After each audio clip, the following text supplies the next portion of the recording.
Imagine it. I am 10 years old. More hair. I am the lead role in the 1992 Carset Primary School production of Joseph and the Technicolor Dreamcoat.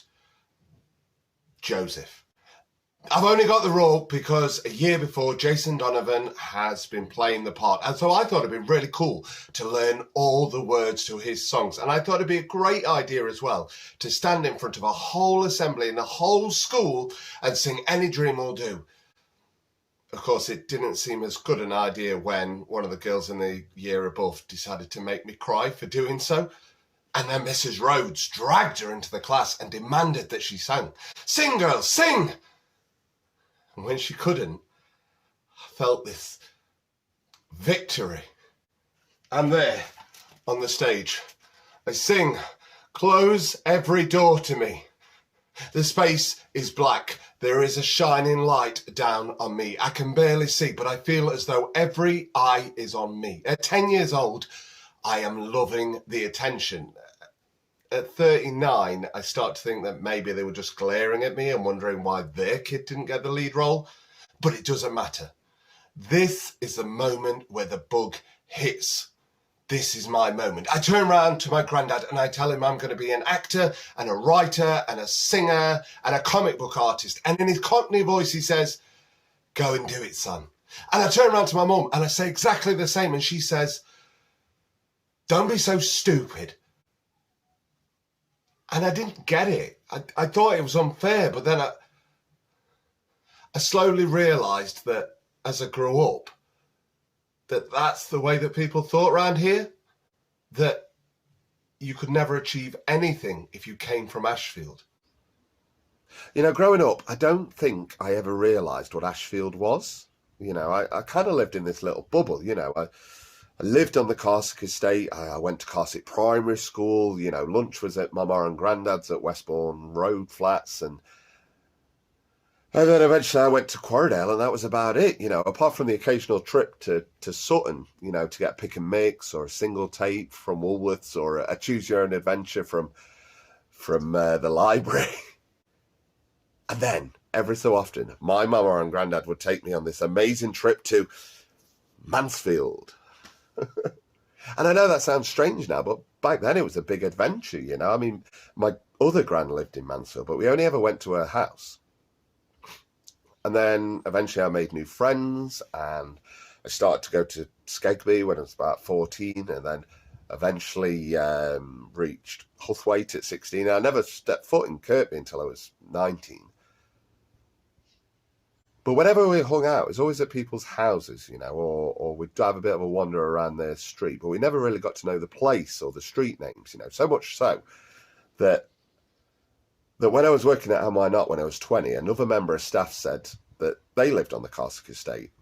Could they share a taxi? And I said, yeah, of course.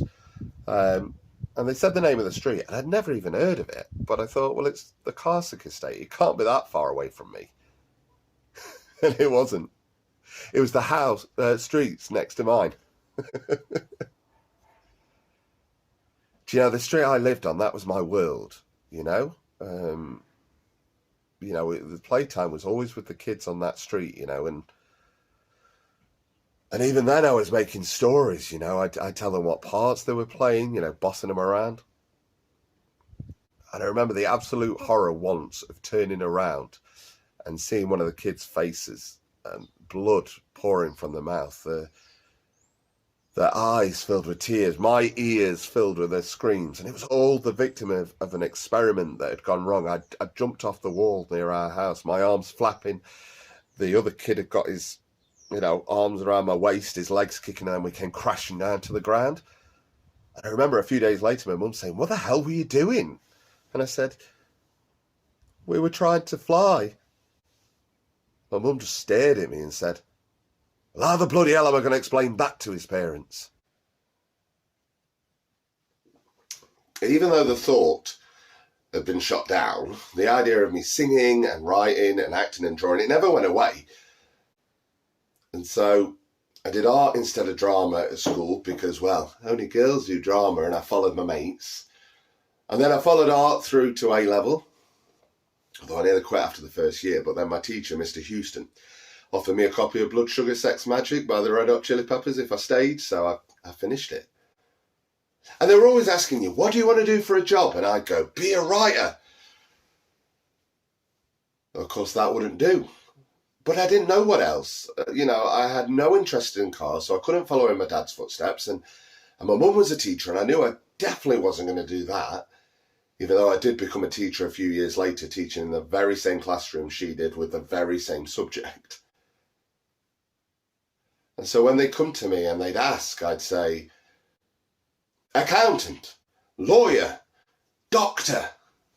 There's never anything to do, or I suppose you'd say anything that we wanted to do, because there were youth clubs and sports groups, but that was never for us.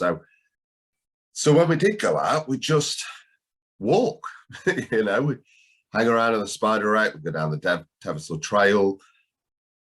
One night I remember we were walking down Brierley Forest and there were all these frogs on the path, so we started moving them into the grass so no one trod on them. And I remember once climbing over this fence. It was connecting to the field. It's sort of where Tesco's and Subway and the hotel are on the way to Mansfield and that. And so my feet were kind of there on the fence, and then I put my hands there and suddenly momentum hit and I went face first into the grass and there's blood pouring down my nose and that. And I suppose it was karma, for my previous experiments in gravity and that sort of thing.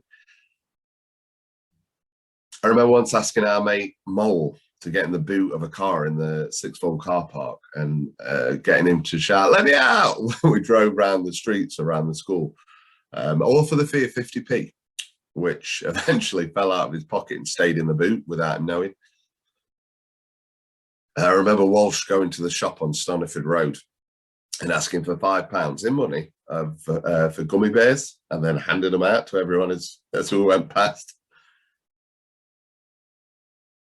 Well, then I grew up, slowly. And then I started to go into college and work, all in Mansfield. And then eventually started working at the Fox and Crown. And I moved with my manager about 2 years later to Arnold. And that's where I wrote and directed my first play and set up my first theatre company. And then Ashfield dragged me back. It was because of a panto. I joined the cast a few weeks before the performance because one of the actors had to drop out. And then in a few years, I was writing and directing for that group. And I always remember the first show that I wrote for them, Snow White, because I thought it was my show, I thought it was all about me. It was my show. And then a couple of days after the first performance, we got this email. And it told us about this little girl who'd lost both of her parents that week, and she hadn't spoken since. So anyways, someone had brought her along to the opening night, and she laughed and she sang, and for 2 hours she was happy. And then I realized that actually it'd never been about me. It was about the people that were bringing it to life on stage. It was about the audience and taking them away from their lives for a couple of hours, and it was about making the cast feel good about themselves, to help them find some confidence. And then that became everything for me. I wanted to use my time to help others feel good about themselves. So I became a teacher. And then a few months into the role, I got this email from my boss, Liz, and she asked if I was the panto guy. So I said yes. And then the next thing I know, that Snow White was on its way to the stage again. I'll always remember the audition night because I was stood there waiting for everyone to arrive, and I suddenly heard this voice say, "Hi, Jack." And I turned around and I see this beautiful woman who would eventually become my fiance and the mother of my children. Of course, I didn't know that at the time. And she will never let me forget that I had no clue who she was, even though we'd met on a film site a few months before. Do you know, from about 21, I ran away because I didn't think that I could ever achieve anything in Ashfield. And now, from when I turned 30 onwards, I just knew that wasn't true. And I could write a whole play based on my memories. There's so many I haven't shared today, but I don't want to write my play. I want to write yours. I want to tell Ashfield's story. So I've shared some of my memories. Why don't you share yours? Why don't we work together to tell Ashfield's story?